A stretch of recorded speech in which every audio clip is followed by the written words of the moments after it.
obviously getting into rowing, and I think, as I said before, the sort of knowledge and understanding of rowing was certainly grounded here at school, and particularly coaches like Nev.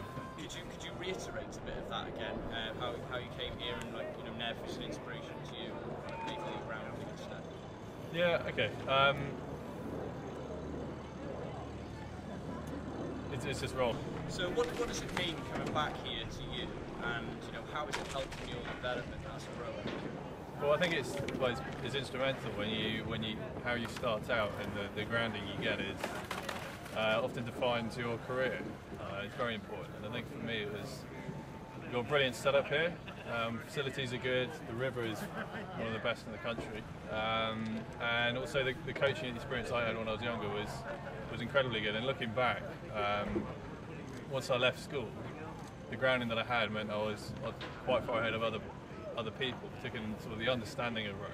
I think that was very important, getting a good knowledge, and that particularly came from the coaching, particularly Nev, who coached me while I was here. And it's not just what you learn, but also he's quite a good sort of storyteller. He makes it quite interesting. All the guys who had passed through here and gone into other things like going to Cambridge or racing for GB and racing in the Olympics, and that's that's your aspiration. That's what gives you incentive, and also gives you a challenge. You want to be better than that previous legacy. So you're sort of setting new targets and setting new records for the school, etc. When you're coming through, and that's it's nice looking at that, because now you've got the new generation, new crop of guys doing well, and it's the same story, it's the same loop. Would you ever be inclined to go into coaching yourself one day? Yeah, quite possibly. I've done a fair bit of it recently, my year out after Beijing, and it's really good fun, and it's incredibly satisfying, especially when you say something, you see a result, and you see the guys in the boat understand and pick up on it, and they appreciate as well what you're saying. And it's a very satisfying thing, actually. And, I think it's the feeling of seeing a project through. You're building a story as the year goes on, and you have the race at the end, or races throughout the season. That's the combination of the hard work you put in and the development that you've seen go on. And I think that's just quite a satisfying, very easy sort of satisfying thing to see come through.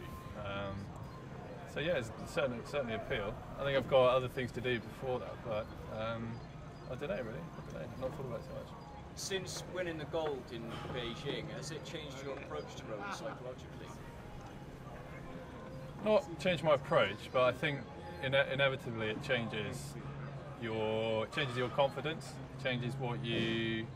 Well, Could we start that again with you saying since winning the gold? So you're kind of reiterating my question, your answer. It's quite a nice okay, thing. sure. So let's start that again. So since winning the gold at Beijing, has it changed your approach to rowing psychologically? Yeah, I think since winning the gold in Beijing, it inevitably changes how you feel and the confidence you have going to races. It doesn't change how I prepare for a race or what I know I have to do to win a race and how I prepare for it in that sense. But yeah, I've been there, done that. I know what it takes. And for me, the biggest lesson actually is that it's still just rowing. I know that sounds quite a dumb thing to say, but you have, the Olympics is on such a pedestal. It's the ultimate. If you get a gold medal, you've beaten everybody in the world, and it's not just the world champs; it's the Olympics. It comes around every 1 to 4 years,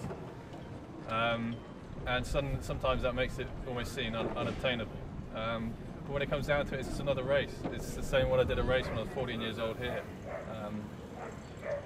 Things don't change. You've got to be quicker than the other crews, and the way to do that is by rowing well, rowing better than them, and being stronger than them. It's very simple. There's nothing more complex than that. And actually, once you take that pressure off yourself of thinking you've got to be complete perfectionist, you have to be perfect, and realise it's just about winning another race, then actually it's quite an important lesson. Takes quite a bit of pressure off you coming into an Olympics. And how's your preparation going for the next Olympic Games? Early days. I took a year off, so obviously fitness-wise, I came back quite a bit behind.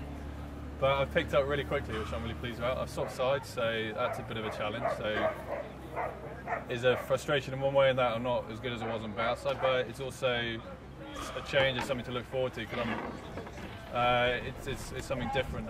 I've chosen to do something different. and throw on a different side, and hopefully that'll open up a different avenue as well. But it'll take more time. But early days, the squad's forming, some really strong guys, competition's very tough.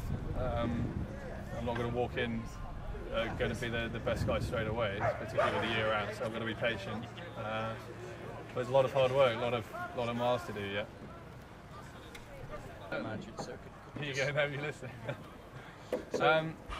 No, I'd certainly say for Nev was instrumental in my rowing career, particularly at such an important stage, which was the beginning, because that sets the curve for the rest of your career in some way. Obviously, you can improve at different points, but like I said, I think the grounding I got in rowing with Nev here is it's been a real bonus, real benefit for me, and actually that's always been something I've taken throughout my rowing career, having the confidence to know that I'm experiencing what I do and confidence in knowing how to move the boat properly. And I think that owes a lot to Nev. Okay, my name's Neville Orme. I work for King's School Chester and I coach the first 8 squad. I've known Tom since 1998, 97, when he first started coming to the school and rowing as a J14. And it was quite clear from an early age that he had a lot of talent, and he was able to. He was very competitive at a young age. I recall one day we went out with some older boys and he raced them on the straight, on Herronbridge Straight, and he clearly had something special that the other guys didn't have. And he's obviously gone on to do great things since then, rowing for Cambridge and GB. Do you think how important do you think your role has been in his development and career? Yeah, my role as a coach has obviously been to try and develop his skill level and give him a good understanding about what boat moving is all about and rowing. But it's all about not only myself; it's all the coaching team here at the school as well. That's helped him to develop into what he is today. Yeah. And how do you see things panning out possibly at the for next the future, Olympics? For the next Olympics?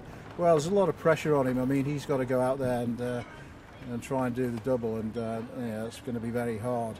There's a lot of good, obviously, nations out there who are quite determined to go out and win a gold medal in the Cox's 4. That's if he's in the Cox's 4 at the next Olympics, and maybe in the 8, who knows. But yeah, it'll be a big challenge.